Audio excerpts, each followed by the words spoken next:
Hi, my name is Darren from HUJ.tax, and we're the team that seeks to demystify that sometimes confusing world of international tax. And today, we have the honor and the privilege of speaking with Adam. Adam, can you please introduce yourself? Hi, Darren. It's Adam Goldman from Franchise Visa. So nice to see you.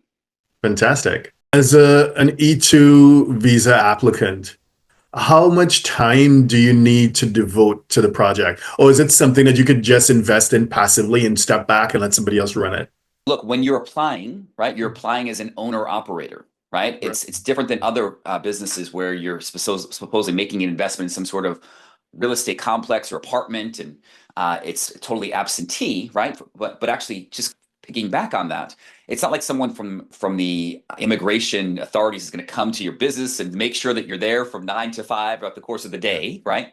The idea is that you're making this investment. You're supposed to be taking an active role in this investment. So you need to be actively involved. Yep. But as you mentioned, just to kind of clarify, because you mentioned by the time you get interviewed by the consular officer, it should be up and running. How do you get it up and running if you haven't qualified and gotten the visa yet to be in the US? That's a catch 22, right? You can come Okay. on a tourist visa, right? Get Right. your first client, right? Or even No.